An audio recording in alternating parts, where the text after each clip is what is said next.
हर खबर पर होगी आपकी पकड़। डाउनलोड कीजिए एबीपी लाइव ऐप।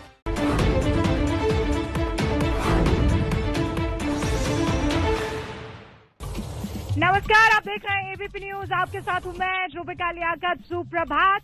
बिहार एक नए सवेरे की तरफ बढ़ता हुआ ये दूसरा चरण सबसे महत्वपूर्ण। मेरे साथ है मेरी सहयोगी प्रतिमा मिश्रा और हम मौजूद है प्रतिमा उस सबसे मजबूत, सबसे स्ट्रांग बिल्डिंग के परिसर में। इसे विधानसभा कहते हैं और सारी जद्दोजहद इसी की तो है। बिल्कुल, मेजॉरिटी जिसकी, मुख्यमंत्री उसका, तो इसी की पूरी लड़ाई। और इसीलिए आप देखिए यहाँ ग्राउंड जीरो से, जहाँ पर नंबर की जुगत के लिए अब सारे नेता एक तरीके से लामबंद हो गए हैं कि इनको हरा के रखना है, हमें जिता के रखना है। दूसरा चरण, सबसे ज्यादा यंगस्टर्स 1000 के ऊपर आज उम्मीदवार के तौर पर बिहार की जनता के सामने नतमस्तक है। हम आपको पहले 3 तस्वीरें दिखाते हैं। ये 3 तस्वीरें लोकतंत्र के इस पर्व को किस तरीके से जश्न में तब्दील किया जा रहा है नेताओं की तरफ से दिखाती हुई। सबसे पहले आप देखिए यहाँ के राज्यपाल जब आज चुनाव में मतदान करने के लिए जाते हैं तो वो ये बताते हैं प्रतिमा कि सबसे पहले, सबसे जरूरी आज की तारीख में इन 17 जिलों की 94 सीटों पर कुछ है तो वो मतदान है। फागू चौहान को आप देखिए, उन्होंने मतदान किया और उसके बाद सुशील मोदी पहुंचे, उप मुख्यमंत्री। और हर कोई मतदान केंद्र पर पहुंचने के बाद जनता से अपील कर रहा है जिस तरीके से ये लोग पहुंचे हैं। और ये बहुत बड़ी मिसाल भी पेश करता है कि सुबह सुबह जब ये पहुंच गए तो आप भी घरों से बाहर निकलिए। और एबीपी न्यूज भी लगातार कह रहा है कि कोरोना महामारी को आप हराइए, लोकतंत्र को मजबूत बनाइए, घरों से बाहर निकलिए, वोट कीजिए। और अभी हमारे पास सीपी ठाकुर का एक इंटरव्यू आया है जिसमें उन्होंने कुछ बातें भी कही हैं, वोट भी डाला है। जरा सुनिए क्या कह रहे हैं सीपी ठाकुर, बीजेपी के नेता। आज दूसरे चरण का मतदान है, क्या लगता है ये जो दूसरा चरण है बिहार की परिपाटी बदलेगा? नहीं, हम लोगों का परिपाटी यहाँ पर जो है, जिसकी सरकार है वही रहेगी और नीतीश कुमार फिर चुने जाएंगे। बीजेपी और उस पार्टी से मिल करके हम लोग तो उन्हीं के साथ हैं, तो सरकार फिर बनेगी हम लोग। मतलब विकास एक बार फिर से जीतेगा? जी, विकास एक बार फिर से जीतेगा। विकास के लिए लोग वोट करें? विकास के लिए तो वोट देता ही है लोग। और विकास की सबसे ज्यादा आवश्यकता कहीं है तो बिहार में है। यहाँ बिहार में चतुर्दिक विकास की आवश्यकता है, इसलिए जीतेंगे फिर नीतीश कुमार ही। 15 साल आपकी सरकार रही है, बहुत सारे लोग कहते हैं कि चेंज का भी माहौल है, तो आपको लगता है कि जो बिहार की जनता है वो किस आधार पर फिर से एनडीए को चुने? एनडीए को तो एक तो कि समाज में काम ठीक से हुआ, कहीं ऐसा नहीं हुआ कि ये आदमी घूस ले रहा है, जान माल का सब आदमी का कोई ठिकाना नहीं है। पहले जो एक हालत हो गई थी कि शाम में हम लोग 5 बजे पेशेंट सब कहता था कि आप लिख दीजिए दवाई, हम कैसे जाएंगे, घर जाने में मुश्किल है अगर रात हो जाएगी तो ये सब तो ठीक है। इसीलिए लोग चाहता है कि फिर वही एनडीए फिर एक बार। और देखिए मतदाता जो है पूरे जोर शोर से निकल चुके हैं। 2,84,00,000 मतदाता इन 16 जिलों की 94 सीटों पर मतदान करेंगे। अगर आप इन इलाकों में हैं तो आपसे हाथ जोड़कर विनती है, प्लीज जाइए। और इस बार तो 11 अलग विकल्प है। अगर आपके पास वोटर आईडी कार्ड नहीं है, अगर आपके पास कोई और कार्ड जैसे उसमें नाम नहीं है, तब भी आपके पास 11 ऐसे विकल्प है जिसको आप दिखाकर, बताकर, चाहे वो पासबुक हो, चाहे वो दूसरे आई कार्ड हो, उनको दिखाकर भी वोट कर सकते हैं। लेकिन अभी मेरे सहयोगी आदर्श छपरा से हमारे साथ जुड़ चुके हैं ये बताने के लिए कि वहां पर क्या आलम है वोटिंग को लेकर। बिहार में आज दूसरे चरण के मतदान की शुरुआत हो चुकी है। इस वक्त हम बिहार के छपरा जिले के परसा सीट पर मौजूद हैं और यहाँ पर अगर आप देखेंगे तो सुबह के वक्त ही मतदाताओं की लंबी लाइन लगी हुई है। अगर आप तस्वीरों में देखें तो देख सकते हैं कि सुबह यानी मतदान शुरू हुए महज चंद मिनट हुए हैं और यहाँ पर अगर आप देखेंगे तो ना सिर्फ युवा बल्कि बुजुर्ग, तमाम वो लोग यहाँ पर लंबी लाइन में दिखेंगे आपको। और तमाम ऐसे लोग भी हैं जो यहाँ पर काफी देर से इंतजार कर रहे हैं। इसके साथ साथ अगर आप मेरे ठीक बगल में देखेंगे तो यहाँ पर महिलाओं की भी लंबी लाइन है और ये बताता है कि किस कदर जो बिहार बिहार के वोटर हैं, बिहार के जो नागरिक हैं वो यहाँ पर मतदान के लिए आए हुए हैं और उत्साहित हैं। यहाँ पर तमाम लोग हैं, उनसे हम बातचीत भी करेंगे। क्या नाम है आपका? जी सर बोलिए। मेरा नाम मोहम्मद अली शेर हुआ। क्या मुद्दा रहेगा इस बार आपके लिए? हम लोगों का मुद्दा ये है कि जो हम लोग विकास चाहते हैं अभी तक हम लोग को मिला नहीं है, इसलिए हम लोग सत्ता जो है मतलब हम लोग चाहते हैं परिवर्तन हो। परिवर्तन चाहते हैं आप? क्या नाम है आपका? हरंदर चौधरी। क्या चाहते हैं, क्या मुद्दा रहेगा? हमारा सरकार चेंज होना चाहिए, सरकार बदलना चाहिए। क्या नाम है आपका? मेरा बड़ेलाल चौधरी नाम है। क्या मुद्दा रहेगा, क्या किस मुद्दे पर सरकार हमें बदलना है? आपका क्या नाम है? रामजी चौधरी। क्या नाम, क्या करेंगे इस बार आप? क्या मतलब बदलना चाहिए, सरकार बदलना चाहिए। आपका नाम क्या है सर? मोहम्मद नसीम। क्या मुद्दा है इस बार? सरकार बदलना है। सरकार बदलना। देखिए एक स्वर में लोग कह रहे हैं सरकार बदलना है, महिलाएं भी हैं। क्या नाम मैडम आपका? अनीता देवी। क्या मुद्दा रहेगा इस बार आपके लिए? जो मतदान करने जा रही हैं, किन किन आधार पर मतदान करेंगे, क्या मुद्दा होगा? क्या चाहती हैं सरकार, क्या करे क्या ना करे, कैसे चाहती है? सरकार बदलना है। देखिए तमाम और लोग भी यहाँ पर, और ये अगर आप तस्वीरों में देखेंगे तो लंबी लाइन है। दोनों तरफ की आप तस्वीरें देख लीजिए, एक और महिलाएं हैं, दूसरी तरफ जो पुरुष हैं उनकी भी लंबी लाइन है। और ये बताता है किस कदर जो लोग हैं वो उत्साहित हैं, मतदान के लिए आए हुए हैं। क्या नाम है आपका? नजमुन्निसा। क्या है इस बार, क्या मुद्दा रहेगा आपके लिए? मुद्दा क्या है, किसके लिए वोट करिएगा इस बार? सरकार के लिए करेंगे। सरकार के लिए करेंगे। आपका क्या नाम है? हसीना बेगम। हसीना बेगम। क्या मुद्दा रहेगा इस बार आपके लिए? का सरकार के जिताने के लिए और क्या है? देखिए ये महिलाएं हैं, पुरुष हैं और सभी लोग यहाँ पर मतदान के लिए आए हुए हैं। ये लोकतंत्र की खूबसूरत तस्वीर है। हालांकि यहाँ पर जो सोशल डिस्टेंसिंग की बात हो रही थी वो देखने को नहीं मिल रही है, क्योंकि लोग ज्यादा हैं और ऐसे में जो गोला बनाकर दूरी से मतदान करने की बात कही जा रही थी वो नहीं दिख रहा है। लेकिन अगर आप मतदाताओं का उत्साह देखेंगे तो आप देखकर साफ तौर पर समझ सकते हैं कि किस कदर ये लोग मतदान के लिए सबसे पहले आ रहे हैं। और यही एबीपी न्यूज की भी अपील है कि आप पहले मतदान करें और उसके बाद जलपान करें। कैमरामैन बैजनाथ महतो के साथ आदर्श। एबीपी न्यूज की तैयारी पूरी है। हम अलग अलग इलाकों में मौजूद हैं और आपको ये बहुत गारंटी के साथ कह सकते हैं कि इन 17 जिलों में हमारी मौजूदगी है। अलग अलग पोलिंग बूथ पर हमारे रिपोर्टर्स एक पोलिंग बूथ कवर किया, फिर दूसरे पोलिंग बूथ जाएंगे और वहां का हाल आप तक पहुंचाएंगे।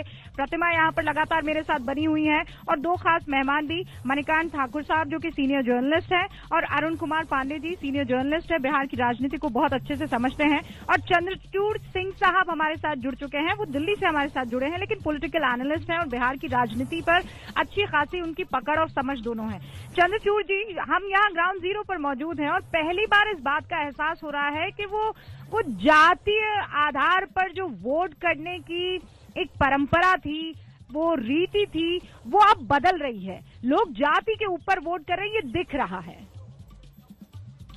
रूबिका जी धन्यवाद। मुझे लगता है कि ऐसा हो रहा है, अब सतही तौर पर तो ये बिल्कुल दिख रहा है, लेकिन अब वो उसकी परिणति वोट में हो पाएगी, कितने हद तक हो पाएगी, ये अभी कहना थोड़ा मुश्किल है। लेकिन मैं एक बात जरूर कहूंगा, जैसा आपने कहा कि आपके पीछे का जो भवन है वो बहुत मजबूत है, तो उसकी मजबूती के पीछे का कारण ये है कि बिहार में लोकतंत्र की जो जड़ें हैं वो लगातार मजबूत होती जा रही हैं, विस्तृत होती जा रही हैं, गहरी होती जा रही हैं। और आप जिस परिवर्तन की बात कर रही हैं वो परिवर्तन भी एक ऐसे मोड़ पे हो रहा है जिस मोड़ पे आज सामाजिक न्याय की जो गुहार थी या सामाजिक न्याय के लिए जो पहल की गई थी, आज वो पहल कहीं ना कहीं परिपक्वता की तरफ बढ़ रहा है। लेकिन इस बार जैसा कि रूबिका पूछ रही थी, मेरा सवाल भी वही है, क्या जाति से उठकर वोट होगा बिहार में, या एक बार फिर से वही फैक्टर कई सारी सीटों पर, तो चूंकि हम गए हैं ग्राउंड जीरो पर तो देखा वो फैक्टर बहुत अहम रहा है, तो कहीं ना कहीं एक अच्छा उम्मीदवार वहां हारता हुआ भी नजर आ रहा है। ये देखने वाली बात होगी, वो तो परिणाम आपको 10 नवंबर को ही पता चल पाएगा। लेकिन ऐसा लग रहा है कि कहीं ना कहीं जातीय समीकरण के अलावा जाति प्लस ये दो फैक्टर हैं, और इसलिए आप देखेंगे जो दो दावेदार गुट हैं, दोनों दावेदार गुटों ने जहां जातीय समीकरण को ध्यान रखा है, वहीं पे जातीय समीकरण के बियॉन्ड जाने के लिए भी उन्होंने अपने मुद्दे सामने रखे हैं। तो मुझे लगता है कि ये निर्णायक तौर पर ये कह देना कि जातिगत समीकरण नहीं होगा। 10 लाख गिनाते हैं और अपने ही गठबंधन से अलग होकर चिराग पासवान जो है वो ये कहते हैं कि भाई ये जो संकल्प लिए गए थे इस पर मुझे विश्वास नहीं है। मणिकांत ठाकुर जी, आपका इस पर क्या कहना है? क्योंकि लगी और उनकी सभाओं में भीड़ भी बढ़ने लगी। अरुण कुमार पांडे जी, वरिष्ठ पत्रकार, हमारे साथ वो भी बने हुए हैं। अरुण जी, हम बात कर रहे थे तेजस्वी यादव की, जो अब से कुछ देर पहले ओपन लेटर लिख चुके हैं प्रधानमंत्री मोदी को। लगातार नीतीश पर हमलावर भी हैं। उनका राघोपुर सीट को लेकर क्या आप अनुमान लगा रहे हैं? क्योंकि ऐसा नहीं है कि वो आरजेडी का गढ़ होते हुए वहां पर कभी हार नहीं हुई है, उनकी मां हार चुकी है उस सीट से। ठीक ही कहा आपने। अभी पूरे बिहार, न सिर्फ बिहार की, पूरे देश और दुनिया की निगाह टिकी है बिहार में। इस कोरोना काल में चुनाव हो रहा है और जहाँ इतनी बड़ी जनसंख्या में मतदाता इस चुनाव में शरीक हो रहे हैं, तो राघोपुर क्षेत्र पर जहां से तेजस्वी चीफ मिनिस्टर कैंडिडेट हैं विपक्ष की ओर से, और वो एक ऐसी कंस्टिट्यूंसी रही है, मानते हैं कि वो यादवों का गढ़ है, ऐसा मानते हैं। राजद का भी मजबूत गढ़ मानते हैं लोग, लेकिन निरापद इस मामले में नहीं। राबड़ी देवी मुख्यमंत्री रहते वहां से लूज किए हैं, और यही सतीश कुमार जिन्होंने हराया था अभी चिराग के लिए पिछले चुनाव में, तो वो हार गए थे। इस चुनाव में चुनौती बने हैं, इसलिए पूरे देश की निगाह टिकी है कि राघोपुर में क्या होगा। राघोपुर के लोग एक चीफ मिनिस्टर कैंडिडेट पर भरोसा करेंगे या फिर कुछ और सोचेंगे, इसलिए कि वहां इंडिया ने भी पूरी ताकत लगा रखी है। इसलिए अब जो एक बात है कि चिराग ने जिस ढंग से एक मुद्दा उछाला है, चिराग इस वक्त का सबसे ट्रिकी चुनाव लड़ रहे हैं। मतलब बीजेपी के साथ है, लेकिन बीजेपी के साथी के साथ नहीं है। ये बड़ा दिलचस्प है। अभी कुछ देर पहले उप मुख्यमंत्री सुशील मोदी जो है वो वोट करने के लिए गए थे। अच्छा, मैं ये बता दूं कि सुशील मोदी को वो कोरोना पॉजिटिव थे अब से कुछ दिनों पहले तक, फिर उसके बाद नेगेटिव आई होगी रिपोर्ट और तभी वो बाहर निकले होंगे मतदान करने के लिए। अपना फर्ज निभाया उन्होंने। वहां उस वक्त माहौल क्या था जब वो वोट डालने के लिए पहुंचे? आपको एक रिपोर्ट दिखाते हैं। सुशील कुमार मोदी यहाँ पे पहुंचे हुए हैं क्योंकि आज तीसरे चरण के लिए इनको रैलियां भी करनी है तमाम जगहों पे, इसीलिए सुबह सुबह ही पहुंचे हैं। अभी इनसे पहले इक्का दुक्का ही दूसरे वोटर आए थे, तो सबसे पहले यहाँ पे पहुंच चुके हैं सुशील मोदी। आप देखिए सारे प्रिकॉशंस लिए जा रहे हैं। इसके बाद से सुशील मोदी अंदर जाएंगे, फेस मास्क से लेकर के सैनिटाइजर वगैरह दिया जा रहा है। और क्योंकि इस समय परेशानी ये है कि इस सीट पे कोरोना से बचाव की जो चीजें थी उसकी धज्जियां भी उड़ गई थी। अरुण कुमार सिन्हा जो कि यहाँ से विधायक हैं, वो तबीयत खराब होने के बावजूद पैदल ही जाकर के उन्होंने नामांकन किया, जबकि ऑनलाइन नामांकन कर सकते थे। फिर भी उन्होंने आकर के लोगों के बीच में नामांकन किया। उनके साथ कई लोग थे जो बिना मास्क के थे। तो बाद में पता चला, यानी मतदान के 6 दिन पहले ही पता चला कि वो पॉजिटिव हैं। जब उनको प्रधानमंत्री मोदी से मिलना था उससे पहले ही उनका टेस्ट कराया गया, तो पता चला वो पॉजिटिव है। तो इस तरह से काफी धज्जियां उड़ी थी इस सीट पे। तो ऐसे में क्योंकि आज मतदान है तो सारी जो सुविधाएं हैं वो दी जा रही नेताओं को। आप देखिए यहाँ पे मतदान के लिए अंदर जा रहे हैं सुशील कुमार मोदी। देखिए आप तस्वीरों में देखिए हमारे साथ सुशील कुमार मोदी। और देखिए शाही जो है लग गई है। शाही आप देखिए यहाँ पे वोट दे करके आ चुके हैं उप मुख्यमंत्री सुशील कुमार मोदी, और काफी जल्दी में यहाँ पे आए और जल्दी निकल रहे, क्योंकि आगे इनको तमाम रैलियां करनी है। आज तीसरे चरण के लिए जगहों पे निकलना है। तो सुशील कुमार मोदी यहाँ से देखिए आप निकल चुके हैं। अब आपको एक पोलिंग बूथ का नजारा दिखाते हैं। ये अद्भुत नजारा है। एक महिला, बुजुर्ग महिला, उसे पता है कि उसके वोट की कीमत क्या है। उसे पता है कि कैसे बार बार नेताओं ने उसे धोखा दिया है, वादा कर कर के उस वादे को तोड़ा है, लेकिन उसके बावजूद लोकतंत्र में उसका विश्वास खत्म नहीं होता है। वो तस्वीर आपको दिखाते हैं जहां पर ये बुजुर्ग महिला पहुंची है और सीख दे रही है उन तमाम युवाओं को भी, बुजुर्गों को भी, उन पुरुषों और उन महिलाओं को भी, निकलिए बाहर, आज आपका दिन है। एक एक वोट बहुत कीमती है। लोकतंत्र के महापर्व में मतदान की बहुत अहमियत होती है, और आप देखिए ये इस उम्र में भी मतदान करने पहुंची हैं। माताजी, क्या नाम है आपका? वंदना बनर्जी। वंदना जी, आप वोट डालने आई हैं? हाँ जी, हाँ जी। इस उम्र में आप मतदान करने आई हैं। मतदान लोकतंत्र में जो है आप अपने मताधिकार का प्रयोग करेंगे? हाँ जी। कितने साल की हो गई आप? 80 साल की हैं। वर्किंग वुमेन है? हाँ। House wife? नहीं, पहले इस पे जॉब करती थी? अपना बिजनेसमैन है। लेकिन मताधिकार की क्या ताकत होती है, इसी से अंदाजा लगाया जा सकता है कि आज दूसरे चरण का मतदान है। फर्स्ट आवर में सुबह 7:30 बजे ही 80 साल की उम्र में माताजी निकली हैं वोट डालने के लिए। यह डाक बंगला मतदान केंद्र है जहां पे मतदान करने लोग धीरे धीरे आ रहे हैं। लेकिन सेहत से ज्यादा इस देश की सेहत सुधारनी है। यही कारण है कि देखिए वंदना जी जो 80 साल की उम्र में हैं और वो मतदान करने डाक बंगला मतदान केंद्र पहुंची हैं। तो देखिए किस तरीके से जो तमाम वृद्ध वोटर हैं वो भी घरों से बाहर निकल रहे हैं। ऐसे में युवाओं के लिए बड़ी मिसाल पेश कर रही है कि आप भी जलपान बाद में कीजिएगा, मतदान पहले कीजिए, घरों से बाहर निकलिए अगर आज आपके इलाके में वोट है। तो आपको बता दें इससे पहले चिराग पासवान जो खगड़िया जिले में जहां से तस्वीरें उनकी सामने आ रही थी, वो जब वोट करने पहुंचे हमारे सहयोगी प्रशांत ने उनसे एक्सक्लूसिव बातचीत की है, सुनवाते हैं। चिराग, आपने एक आम मतदाता के तौर पर हम लोग सबसे पूछते हैं किन मुद्दों को सोचकर मतदान किया है यहाँ पर? बहुत सारे मुद्दे हैं और सबसे बड़ा मुद्दा मुझे लगता है विकास है, जिसके अंतर्गत तमाम और मुद्दे आते हैं। बेरोजगारी यहाँ पे सबसे बड़ा मुद्दा है। आजादी के 73 साल के बाद भी आज भी अगर बिहार पिछड़ा प्रदेश है तो उसका जिम्मेदार वो एक कारण है। पलायन बिहार से नहीं रुक रहा है, ये सबसे बड़ी चिंता का कारण होना चाहिए। शिक्षा के लिए, स्वास्थ्य के लिए, रोजगार के लिए, व्यवसाय के लिए बिहारी दूसरे प्रदेशों में जाकर इतना अच्छा काम कर रहे हैं, बिहार में ऐसी व्यवस्था क्यों नहीं बन रही? तो तमाम मुद्दे हैं। बेहतर शिक्षा हो, आप देखते हैं किस तरीके से बच्चे सर्विसेज की पढ़ाई करनी हो या कोचिंग के लिए हो, दिल्ली जाते हैं, मुखर्जी नगर जाते हैं, कोटा जाते हैं, क्यों ऐसा एजुकेशनल हब यहाँ पे नहीं बन सकता? इलाज के लिए बूढ़े बुजुर्ग सब लोग दिल्ली जाते हैं, दूसरे प्रदेशों में जाते हैं, ऐसी व्यवस्था यहाँ क्यों नहीं बन सकती? तो ये तमाम मुद्दे हैं। बेसिकली विकास एकमात्र एजेंडा हमारे बिहार का होना चाहिए। आप चूंकि आज और भी कैंपेनिंग करेंगे बाकी चरणों के लिए, आप बार बार कह रहे हैं कि भाजपा लोजपा की सरकार बनेगी, लेकिन ये कैसे होगा? प्रधानमंत्री आते हैं जेडीयू के साथ, वो मंच शेयर करते हैं चीफ मिनिस्टर के साथ, भाजपा एक साथ प्रचार कर रही है, तो ये संभव होगा आपको लगता है चुनाव के बाद? देखिए 10 तारीख के बाद ये बिल्कुल संभव होगा और जिनके साथ वो मंच साझा कर रहे हैं एक दूसरे में ही विश्वास नहीं है। मैंने अभी थोड़ी देर पहले भी मैंने ट्वीट किया कुछ ऐसी बाइट जो जनता दल यूनाइटेड के नेताओं ने जो आरोप भारतीय जनता पार्टी पर लगाई है, जिस तरीके से जनता दल यूनाइटेड भाजपा के साथ भीतर घात कर रही है, इस बात को मैं शुरू से कह रहा हूँ और मुझे लगता है कि भाजपाइयों को ये समझना चाहिए, उनके कार्यकर्ताओं को, उनके नेताओं को, जो जमीन पर हैं शायद वो तो इसका एहसास कर पा रहे हैं, पर बाकी लोग कितना कर पा रहे हैं नहीं पता। जितने भी देखिए प्रशांत, इस वक्त चिराग पासवान के साथ आपको दिखाई दे रहे हैं। आपसे कुछ ही देर पहले उन्होंने ये बातचीत की थी। खगड़िया के ही पोलिंग बूथ पर प्रशांत मौजूद हैं। प्रशांत बताइए, सुनने में आ रहा है कि खगड़िया में तादाद में लोग निकलकर वोट कर रहे हैं, लंबी लंबी कतारें हैं।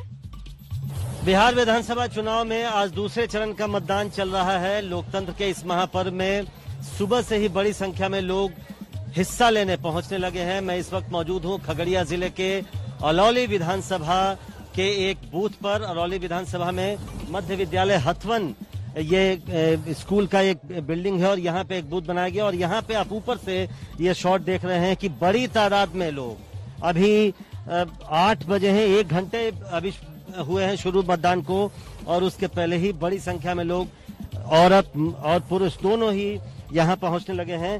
ये एक गांव है अंदर का, फिर भी लोग यहाँ पर सुबह सुबह पहुंच गए हैं। आपको लंबी कतारें दिख रही होंगी कैमरे में, कैमरे की आंख से आप सीधे देख सकते हैं। खासकर औरतें बड़ी संख्या में यहाँ पर मौजूद हैं, पुरुष भी बड़ी संख्या में हैं। 3-4 बूथ है यहाँ पर और उन सभी पर लंबी लंबी लाइन लगी हुई है। हम कोशिश करेंगे 1-2 लोगों से बात करने का। आपका नाम क्या है? रोहित यादव। तो यहाँ आप सुबह सुबह आ जा गए हैं, नाश्ता किया कि नहीं? आप नाश्ता किए हैं। नाश्ता किए हैं। क्या सोचकर यहाँ आए मतदान करें? किन मुद्दों पर वोट करेंगे? वोट किसको देंगे? किसको करेंगे नहीं पूछ रहा हूँ मैं, क्या आप किस मुद्दे पर वोट करेंगे? क्या है, क्या समस्याएं? हमको नहीं मालूम। बेरोजगारी को दूर करेंगे सर, इस मुद्दे पर हम लोग खड़े हैं और समस्या बहुत है हमारे साथ, बहुत महंगाई है, हम लोग को गुजारा नहीं चलता है, गरीब आदमी हैं, इसलिए इस मुद्दे पर हमने सरकार बदलना चाहते हैं। सरकार बदलना? जी सर। तो आपने सुना, लोगों की अपनी अपनी राय है। आप बात करेंगे मुझसे। क्या नाम है आपका? आपका नाम क्या? जोगिंदर यादव। और आपका नाम क्या है? मुकेश कुमार। आप क्या सोचते? जैसे उन्होंने कहा कि ये बेरोजगारी के सवाल पर आए हैं, महंगाई बहुत है, आपके लिए क्या मुद्दा है? वह मुद्दा है, और क्या मुद्दा है? अच्छा। हाँ।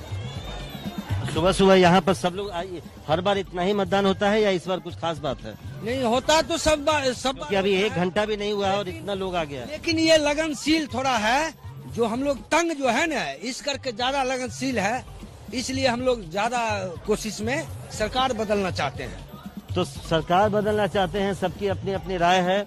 मैं कोशिश करूंगा कुछ महिलाओं से भी आप बात करेंगे। क्या है आपके लिए मुद्दा, क्या है? आप इसी गांव के रहने वाली हैं? हाँ, इसी गांव के रहने वाली। सुबह सुबह आ गई हैं, सब लोग इतनी लंबी लाइन लगे, बार सुबह सुबह आती। बाल बच्चा को पढ़ा लिखा कर घर में बैठाए हुए हैं, नहीं कोई जॉब दे रहा है, नहीं कुछ भी नहीं दे रहा है। एक बार वैकेंसी निकालता 3 दिन से रिजल्ट नहीं दे रहा है, इसलिए सरकार बदलना जरूरी है। तो यहाँ पर आपने सुना बेरोजगारी एक बड़ा मुद्दा है और उनका कहना है कि इसलिए सरकार जरूरी है। हमें और भी लाइन में आपको देखिए प्रशांत मैं वाकई इन तस्वीरों को देखकर बहुत ज्यादा खुश हुई हूँ, क्योंकि सुबह सवेरे खगड़िया के लोग वहां जब पहुंचे हैं तो उनको पता है कि दिमाग में मुझे किस मुद्दे को ध्यान में रखना है और उस मुद्दे को लेकर किसने क्या वादा किया और कौन सच्चाई से इस पर खरा उतर सकता है, ये बताते हुए कि देखिए वोट तो बहुत जरूरी है। एक ब्रेक लेने की हम कोशिश कर रहे हैं, लेकिन उससे पहले सर आप एक शानदार तस्वीर जो हमारे साथ हमारे यहाँ खास मेहमान है ठाकुर साहब कुछ बताना चाहते हैं। सर देखिए रूबिका, ये तस्वीर, इस पर गौर कीजिए। कुछ समय पहले ही ये विवाद का विषय बना था कि प्रधानमंत्री की ही तस्वीर लगाई गई है एनडीए के विज्ञापन में और वहां से मुख्यमंत्री नदारद हैं नीतीश कुमार। लेकिन आज देखिए ये बदलाव क्या दिखाता है? ये बदलाव दिखाता है कि कितने दबाव में आ गए होंगे, और अगर ऐसा नहीं होता तो ये तस्वीर इस तरह से नहीं छपती पटना के अखबारों के मुख्य पृष्ठ पर। ये अपने आप में दिलचस्प है। देखिए मौसम भी यहाँ बदल रहा है, प्रतिमा बदल रहा है ना, वेदर इज चेंजिंग यार। कभी धूप आ रही है, कभी बादल छा रहे हैं, और अभी यही जो कश्मकश है वो महागठबंधन और एनडीए में भी दिखाई दे रही है। उनको कभी बादल दिख रहे हैं, कभी सूरज उनके ऊपर चमकता दिख रहा है। छोटे से ब्रेक ले रुक रहे हैं, और जो अभी मणिकांत ठाकुर बता रहे थे उसी पर एक रिपोर्ट हमने तैयार की है, वो रिपोर्ट आपको दिखाएंगे जैनेंद्र की एक छोटे से ब्रेक के बाद।